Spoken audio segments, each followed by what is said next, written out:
بسم اللہ الرحمن الرحیم۔ سعدیہ صاحبہ انڈیا سے پوچھتی ہیں، اگر اسٹوڈنٹس کے والدین کی کمائی حرام ہو اور غیر مسلم کی کمائی حرام ہو تو کیا ہم اس سے کھا سکتے ہیں؟ میں ایک اسکول چلاتی ہوں اور ساتھ میں ٹیوشن بھی پڑھاتی ہوں۔ کافی سارے اسٹوڈنٹس ہندو ہیں، ان میں سے بعض کے والدین کی انکم وائن شاپ یا دوسرے حرام ذرائع سے ہوتی ہے۔ اب ظاہر ہے کہ علاقے میں ہندو فیملیز ہیں تو ان کے بچوں کو داخلے سے منع نہیں کر سکتے۔ اس صورت میں وہ آمدنی ہمارے لیے حلال ہوگی یا نہیں، جبکہ ہم تو اپنے پڑھانے کے چارجز حاصل کر رہے ہوتے ہیں؟ بہت اہم سوال ہے۔ دیکھیے، اگر کوئی مسلمان حرام کماتا ہے، شراب کی دکان کے ذریعے اس کی ارننگ ہوتی ہے اور یہی اس کی ارننگ ہے، یا زیادہ تر حرام ہی کما رہا ہے وہ، تو جب وہ آپ کو فیس دے گا تو آپ اس سے تفصیل طلب کریں گے کہ آپ کی جو شراب کی آمدن ہے یا حرام آمدن ہے، آپ یہ پیسے اس سے دے رہے ہیں یا حلال سے دے رہے ہیں۔ جب تک یہ وضاحت نہ کرے آپ کے لیے اس سے فیس کی مد میں پیسے لینا بھی جائز نہیں ہے۔ یہ جو آپ نے کہا ہم تو پڑھانے کے چارجز لے رہے ہیں، ہم تو حلال کام کر رہے ہیں، آپ کام تو حلال کر رہے ہیں، لیکن وہ جو آپ کو فیس دے رہا ہے وہ حرام پیسوں سے دے رہا ہے۔ تو خود سے کسی کے بارے میں تجسس نہ کریں کہ کوئی آپ کو فیس دے رہا ہے تو خود سے پوچھیں حلال سے دے رہا ہے کہ حرام سے دے رہا ہے، حلال کماتے ہو کہ حرام کماتے ہو۔ ہمیں شریعت نے تجسس کی اجازت نہیں دی ہے، لیکن پہلے سے اگر کسی مسلمان کے بارے میں آپ کو علم ہے کہ یہ زیادہ تر حرام کماتا ہے یا مکمل حرام کماتا ہے، تو پھر آپ اس سے یہ کہیں گے کہ مجھے حلال سے فیس دیا کرو۔ اگر وہ کہتا ہے کہ حلال سے دے رہا ہوں اور آپ کا خیال ہے کہ سچ بول رہا ہے تو آپ اس کو حلال ہی سمجھیں گے، اور اگر وہ ایسی وضاحت نہیں کرتا تو آپ کے لیے اس سے فیس وصول کرنا جائز نہیں ہے۔ آپ اس کو مکلف بنائیں گے، بھئی مجھے حلال پیسوں سے فیس لا کے دو۔ یہ تو مسلمان کا حکم ہے۔ جو غیر مسلم بچوں کو آپ ٹیوشن پڑھا رہی ہیں، ان کے والدین کی آمدن شراب سے ہوتی ہے، تو چونکہ شراب غیر مسلموں کے ہاں حلال ہے، مسلمانوں کے ہاں تو حرام ہے، تو اس لیے فقہاء نے بیان کیا ہے کہ جو غیر مسلموں کے ہاں جو چیز حرام ہوگی حلال ہوگی اور اس کو حلال سمجھ کے کر رہے ہوں گے، تو وہ ان کے لیے آخرت میں تو اس پہ سزا ملے گی ان کو، لیکن دنیا میں اس پہ حلال ہی کے حکام جاری ہوں گے۔ لہذا اگر وہ شراب کی آمدن غیر مسلم یعنی ہندو اگر شراب سے کماتا ہے اور وہ پھر آپ کو اس شراب کی آمدن سے آپ کو فیس دیتے ہیں یا کوئی ہدیہ دیتے ہیں یا دعوت کرتے ہیں، حلال چیز کی دعوت کرتے ہیں، تو وہ آپ کے لیے جائز ہے۔ یہ اس یعنی آمدن کے بارے میں جو غیر مسلموں کے ہاں حلال ہو۔ لیکن اگر کوئی ایسی آمدن ہے جس کو غیر مسلم خود بھی حرام سمجھتے ہیں، جیسے لوٹ کھسوٹ کا مال، وہ تو سب کے نزدیک حرام ہے، تو اس سے وہ اگر فیس دے گا تو وہ بھی حرام ہو جائے گی۔ تو خلاصہ کلام کا یہ نکلا کہ اگر کوئی حرام آمدن سے آپ کی فیس ادا کرتا ہے یا مکان کا کرایہ دیتا ہے تو وہ آپ کے لیے اس کے لیے بھی حرام ہے، آپ کے لیے بھی حرام ہے۔ لیکن اگر غیر مسلم اپنی حرام آمدن سے آپ کو مکان کا کرایہ دیتا ہے یا بچوں کو ٹیوشن پڑھانے کی فیس دیتا ہے تو اور وہ حرام ایسا ہے کہ غیر مسلم اس کو خود حرام نہیں سمجھتا، ان کے مذہب میں وہ حلال سمجھا جاتا ہے، تو پھر آپ کے لیے اس سے فیس لینا یا مکان کا کرایہ وغیرہ یا کوئی چیز بیچ کے اس کے عوض میں اس سے پیسے وصول کرنا، یہ آپ کے لیے جائز ہے۔ یہاں پوز کریں، ایک چیز بتا دوں، اس کلپ کا نام رکھیں غیر مسلم کی کمائی اگر حرام ہو تو کیا اس سے فیس لے سکتے ہیں؟ بیٹی کنواری ہو تو والد کے لیے حج کا حکم۔ ایک آدمی حج پر جانا چاہتا ہے، وہ کہتا ہے کہ میری بیٹی ابھی گھر پر کنواری بیٹھی ہوئی ہے تو میں حج پر جا سکتا ہوں یا نہیں؟ حافظ حماد اللہ سجاول۔ بھائی، بچی اگر گھر پہ کنواری بیٹھی ہوئی ہے تو آپ اس لیے حج مؤخر کر رہے ہیں کہ اس کے جہیز اور شادی کی بیاہ کے مصارف کہاں سے میں پورے کروں گا؟ تو شریعت میں لڑکی کی شادی پر کوئی بھی مصرف، کوئی بھی خرچہ شریعت نے لڑکی کے باپ پہ رکھا ہی نہیں ہے، سارے خرچے شریعت نے لڑکے پر رکھے ہیں۔ تو اس لیے یہ چیز حج میں رکاوٹ نہیں ہو سکتی، آپ کو حج کرنا پڑے گا، حج فرض ہو گیا آپ پر، اور یہ اس کی بیس پر آپ حج میں تاخیر نہیں کر سکتے۔ لیکن اگر مسئلہ یہ ہے کہ لڑکی کے کنواری ہے، اکیلی ہے اور اس کی پیچھے کوئی حفاظت کرنے والا نہیں ہے، فتنے میں پڑنے کا خطرہ ہے، تو اس بیس پر آپ حج کو ڈیلے کر سکتے ہیں۔ حج تو آپ پہ جب فرض ہو گیا تو ہو گیا، تو آپ وہ پیسے محفوظ رکھ لیں گولڈ کی شکل میں، تاکہ کرنسی ڈی ویلیو جو ہوتی ہے اس سے بچت ہو، یا کسی اور شکل میں رکھ لیں آپ، اور حج کو ڈیلے کر دیں۔ جب بچی کی شادی ہو جائے یا اس کے کوئی محافظ گھر میں بھائی وغیرہ یا کوئی اور بھی محرم کا انتظام ہو جائے تاکہ اس بچی کو فتنوں سے بچایا جا سکے، کیونکہ جوان بچی کو اکیلا چھوڑ کے جانا اس میں بہرحال خطرات ہوتے ہیں. تو جب ایسا کوئی انتظام ہو جائے تو آپ حج پہ چلے جائیں. اس صورت میں تاخیر پہ گناہ نہیں ہوگا.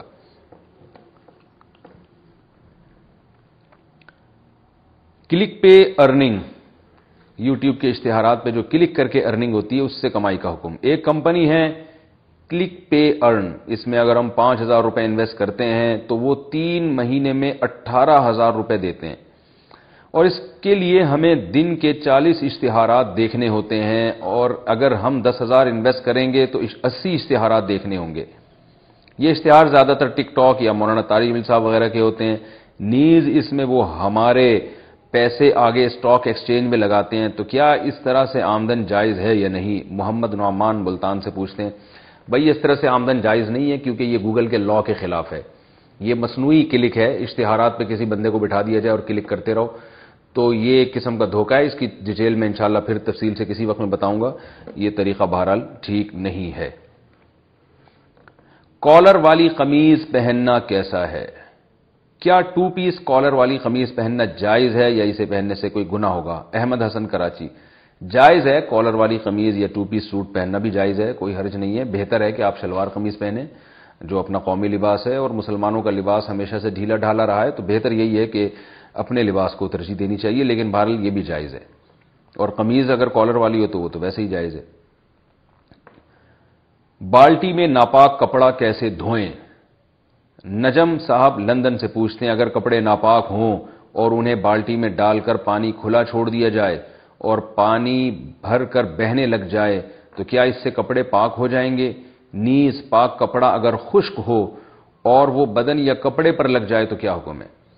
بھائی کپڑے اگر ناپاک ہوں تو سب سے پہلے تو ان میں جو ظاہری نجاست لگی ہوئی ہے اس کو دھونا لازم ہے. اس نجاست کا اثر جو ہے نا، آپ اس کو رگڑیں تاکہ جیسے خون کا دھبا ہے یا کوئی اور گندگی لگی ہے تو اس اثر کو دور کریں. آپ نے 3 دفعہ اچھی طرح رگڑ کے دھو دیا اس کو، اس کے بعد بھی اگر وہ دھبا نہیں جا رہا تو وہ معاف ہے. لیکن آپ کم سے کم اس کو نلکے کے نیچے 3 دفعہ پانی گزار کر اور ہر دفعہ میں رگڑنا بھی ہے تاکہ وہ گندگی اچھی طرح سے وہاں سے دور ہو جائے.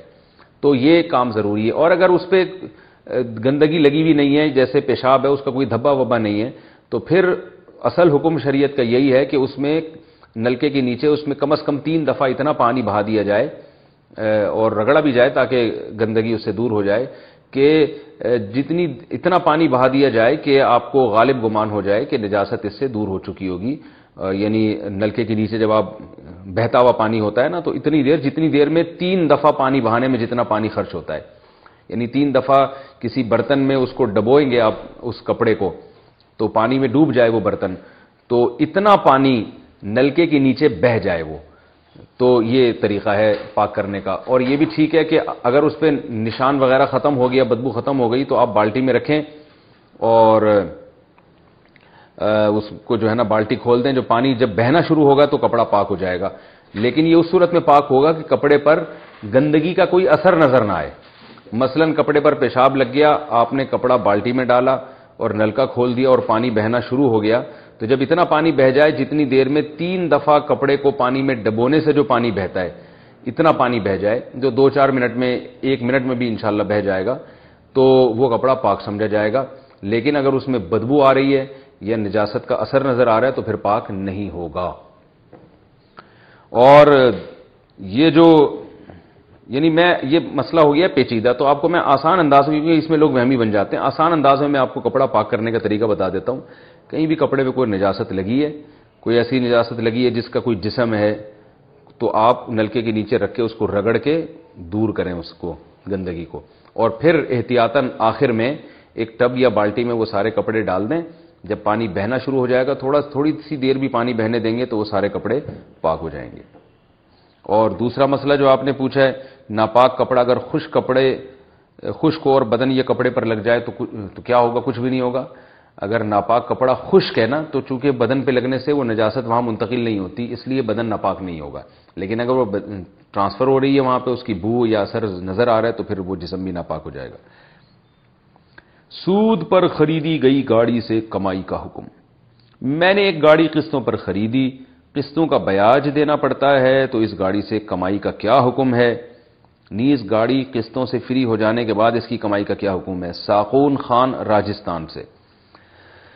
جناب سود پہ آپ نے جو گاڑی لی ہے یہ تو حرام اور ناجائز عمل کیا آپ نے، کیونکہ قسطوں پہ جب آپ لیں گے اور اس میں جب قسطیں وقت پہ جمع نہ ہو تو پینلٹی لگتی ہے، تو یہ سود ہے. تو یہ عمل تو حرام ہے، لیکن گاڑی کی کمائی اس سے حرام نہیں ہو جائے گی، کیونکہ گاڑی کے آپ بہرحال مالک بن چکے ہیں. تو اس گاڑی سے کے ذریعے، رینٹ کے ذریعے یا کسی بھی طرح سے جو کچھ کمائیں گے یا اس میں سواری کریں گے تو یہ عمل ناجائز نہیں ہے اور نہ یہ آمدن ناجائز ہے.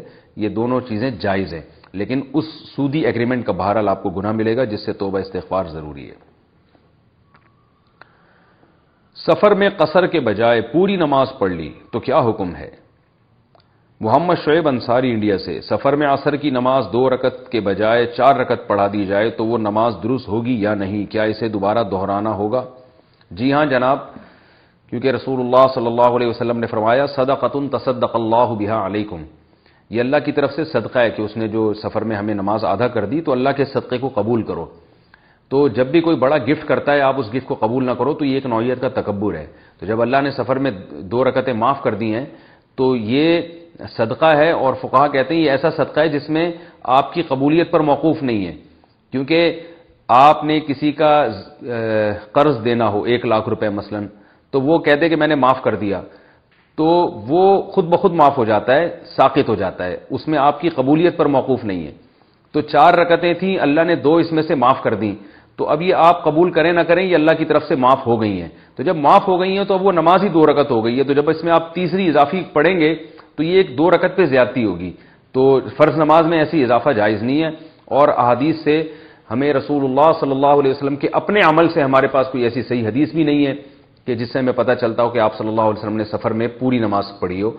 اور صحابہ میں یہ مسئلہ اختلافی تھا، تو بعض صحابہ سے آثار ملتے ہیں جس میں پوری نماز کا تذکرہ ملتا ہے، لیکن اس میں بھی بعض فقہاء نے اس کی علت بیان کی ہے کہ وہ سفر نہیں تھا، وہی سمجھے تھے کہ یہ سفر ہے. وہ یعنی ہم یہ سمجھتے ہیں کہ وہ ان کا عمل جو ہے وہ سفر تھا، لیکن وہ اتنے کلومیٹر پہ ابھی پہنچے نہیں تھے. یہ بہرحال ایک اختلافی مسئلہ ہے. تو صحابہ میں اختلاف اس میں رہا ہے. کچھ اس کے قائل ہیں کہ 2 کی 4 نہیں پڑھ سکتے، اور کچھ اس کے قائل ہیں کہ پڑھ سکتے ہیں. لیکن ہم جب حدیث نبوی میں دیکھتے ہیں تو ہمیں نہیں ملتا کہ آپ صلی اللہ علیہ وسلم نے سفر جس کا یقینی سفر ہونا ثابت ہو جائے اور اس میں آپ نے 4 پڑھی ہوں.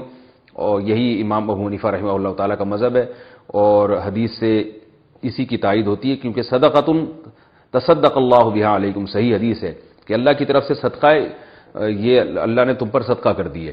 تو جب کر دی ہے تو پھر اللہ کے صدقے میں تکبر کرنا جائز نہیں ہے. لہذا اگر کسی نے 2 کے بجائے 4 پڑھ لی تو نماز واجب الاعادہ ہوگی. حضرت علی کو دوسری شادی کی اجازت کیوں نہیں ملی؟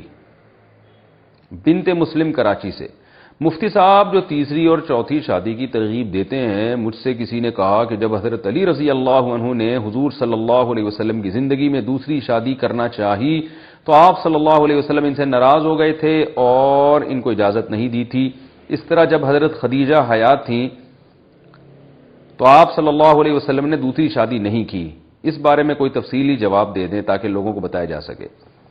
جہاں تک حضرت علی رضی اللہ تعالیٰ عنہ کا مسئلہ ہے، حضرت علی کے نکاح میں جب حضرت فاطمہ تھیں تو حضرت علی نے ابو جہل کی بیٹی سے نکاح کا ارادہ کیا. اس پر آپ صلی اللہ علیہ وسلم نے ارشاد فرمایا واللہ لست احلل حراما ولا احرم حلالا ولكن لا يجتمع بنت عدو اللہ وبنت رسول اللہ صلی اللہ علیہ وسلم فی بیت واحد، کہ میں نہ اللہ کے حلال کو حرام کر رہا ہوں نہ حرام کو حلال کر رہا ہوں، لیکن اللہ کے دشمن کی بیٹی اور اللہ کے نبی کی بیٹی ایک گھر میں جمع نہیں ہو سکتے. اس حدیث سے صاف پتہ چلتا ہے کہ آپ صلی اللہ علیہ وسلم نے دوسری شادی پر پابندی نہیں لگائی تھی، نہ تیسری پر نہ چوتھی پر، کیونکہ آپ کے الفاظ یہ کہ میں اللہ کے حلال کو حرام نہیں کر سکتا. لیکن آپ نے یہ بتایا کہ اللہ کے نبی کی بیٹی اور اللہ کے دشمن کی بیٹی ایک گھر میں جمع نہیں ہو سکتے، کیونکہ ایک طبی طور پر نفرت تھی جس کی بیس پر آپ صلی اللہ علیہ وسلم کو یہ خیال ہوا کہ فاطمہ تو بضعۃ منی، فاطمہ میرے جگر کا ٹکڑا ہے، میرے جسم کا حصہ ہے. من آذاہا فقد آذانی، جس نے اس کو تکلیف دی اس نے مجھے تکلیف دی.